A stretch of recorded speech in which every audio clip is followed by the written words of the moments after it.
Black man pulled over and smell leads to arrest. I hope you're just wondering which one.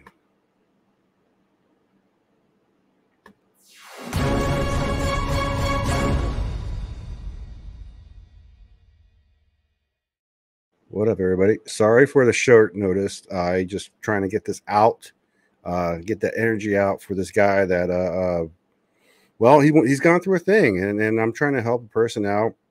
So lots of people always all the time reach out to me with they're like, I'm going through a trial, got arrested, whatever.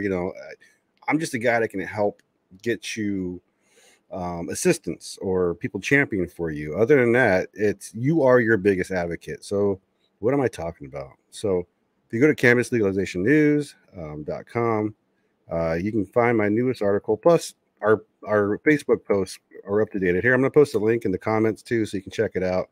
And I'm going to read the story with you. I'm going to talk about what I wrote, and we can talk about it.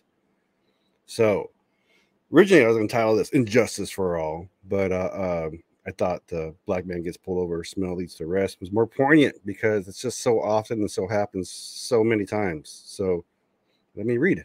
So, as an American and person with a lifelong tan, the East Coast South has always scared the hell out of me.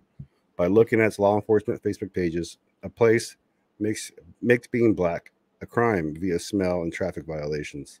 The American East Coast South still has predominant four-tier justice system, rich and poor, black and white.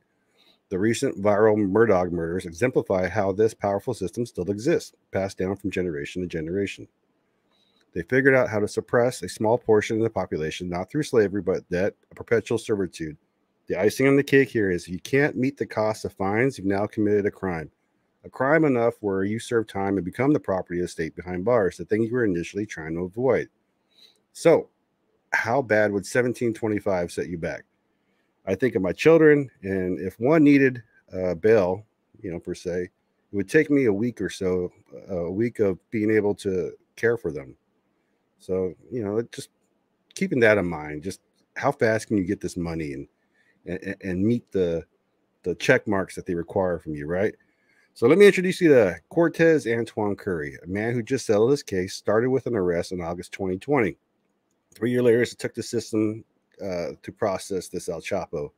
So it took 3 years for this guy to get his justice, his final say. So I've included screenshots of the. I can't click on these. I don't know why, but those are from the article newspapers of the local area. There's a freaking outrageous picture of this cop sitting in front of about 2 pounds of cannabis and edibles. So then I'll continue reading. In August 2020, Cortez, a U.S. Army veteran, was moving to Georgia from Colorado. As a legal patient, he was on his way to a new life. The Taylor County News and the Butler Herald said it was an early morning traffic stop. Stop that was not on Cortez, but on a second vehicle a friend was driving. The friend was speeding and carrying items that weren't cannabis related. So the irresponsible friend was helping Cortez move and was driving Cortez's Porsche SUV for the experience of driving such a vehicle, right? When the officer pulled over the goofball, Cortez obliged and pulled over as well. The officer noted this and inquired about why he stopped. Cortez told the truth, and the officer searched the vehicle due to an odor. From the search, the case goes on to the DA. This DA also is corrupt, by the way, so there's a little hyperlink here. You can click on that, and you'll see an article. This scumbag actually settled a case where he was strong arming people, which was crazy. So let's go back to the story. Georgia law enforcement didn't catch a criminal that day. They captured a patient moving from a legal state to 1930 Georgia. I don't know Cortez personally, but as a fellow American, veteran, and overall human being, I wanted to help because he is a victim of an unjust law, not a criminal law. The facts he presented show how this whole thing is just another egregious effect of a bad law. Why is it easier to see separate drinking fountains as a bad law, but any prohibition is good or even worse?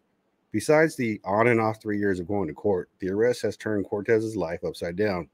At the time of the arrest, he was engaged to a woman trying her best to reach out with the internet, with petitions and whatnot. It isn't easy as creating an online petition, even though she garnered over 2,900 signatures. Things like this are stressful for the individual and the family. As I write this, they are no longer together. Not all law enforcement is shameful, but as I said at the beginning of this article, When I started digging into the agency that arrested Cortez, it seems that only the way the Reynolds, Georgia Police Department can fight crime is through smell. Cortez not only pulled over when his road trip partner was pulled over, but he was upfront and honest. I repeat, Al Chapo was not caught. A veteran patient was. Then here's a screenshot of the correspondence with the lawyer for his lawyer. Cortez has until April 3rd to pay out the fines, ending his probation. If it doesn't occur, this will only extend his probation and the arrest that happened 3 years prior. If you want to help, you can Cash App Cortez if you'd like to. Here's a $ Goodfellow Ant. Or, and I left the DA's, the public defender's information there. So, you can contact them. Some people don't want to give someone money. Some would rather go straight to the source. Either way, this guy needs some help. That 17, for most people, it's a lot of money, period. So I just had to get the energy out there. Hopefully this guy gets the help, and if you're out there, the more I do this shit, the more I understand how I get the people think I'm a journalist. That happens a lot. And I never really understood why, but now I get it. So if you need help or if something happened to you, there's my email. But again, like I said, this guy had stacks of evidence of what was going on. Proved his case that he was wrong or being wronged. So yeah, just throwing it out there. Happy Friday. I hope you guys are having a good time on the outside of the bars. And till Sunday, Tom and I will see you, man. Peace. Get me out of here.